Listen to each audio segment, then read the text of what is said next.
Hey, what's going on, my friends? This is Solomon. Today, I'm going to talk about the controlling force of your life, the number one controlling force of your life.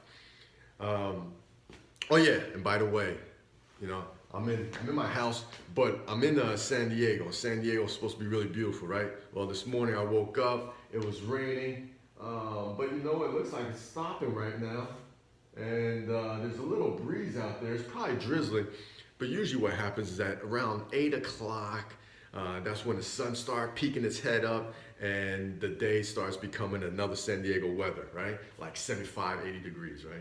But it's a beautiful day. I mean, I love San Diego.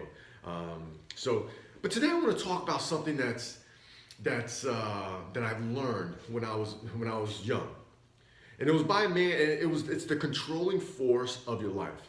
And I learned this from Mr. Acorn. And Mr. Acorn was powerful, influential, sophisticated, wise, healthy, wealthy, very intelligent. And I remember when I met him, I was going to the school at the Citadel. Citadel is a military academy.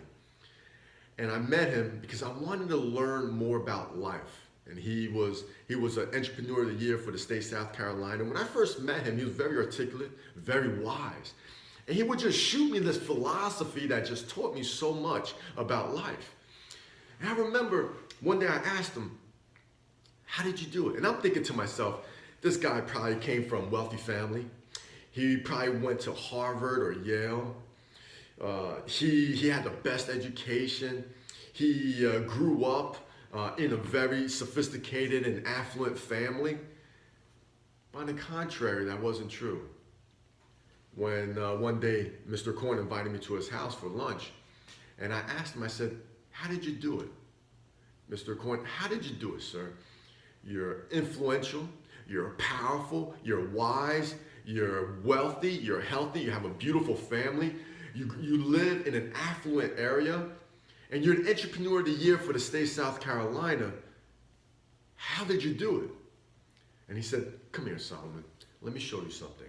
And we were walking through his house, and he said, "What I want to teach you is the controlling force of your life." I said, "What are you talking about? What is the number one controlling force of your life?" He says, "Solomon, until you understand how to manage it, then you won't be able to understand how to manage your life.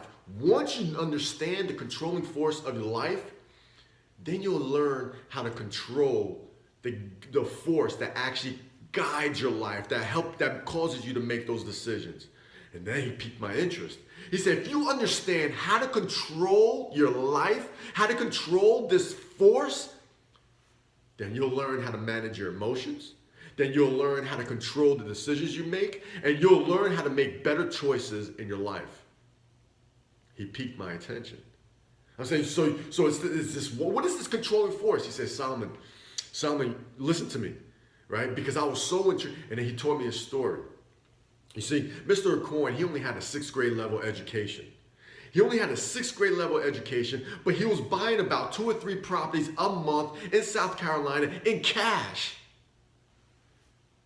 He was buying franchises.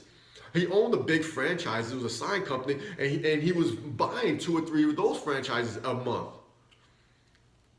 And I was like, and I was poor during that time. I didn't know. I wanted to be wealthy. I wanted to be influential. I wanted to make a contribution in society. I wanted to learn how I can grow so I can contribute better. And then he taught me. He said, "Solomon, here's the controlling force of your life. And once you understand this, then you can control everything that comes your way, because you'll start making better decisions, better choices, and you'll be ready for any obstacles that comes your way, because challenges are inevitable." So I said, I'm all ears, Mr. Coyne. Please tell me. He said, "The controlling force of your life is this. It's your state."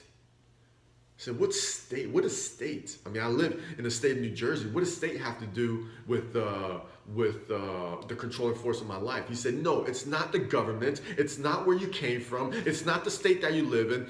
It's how you manage your state. And your state is comprised of 2 parts. Your physiology, your body, the way you move, how you feel, and your psychology. And then he was trying to teach me the importance of psychology, and he got me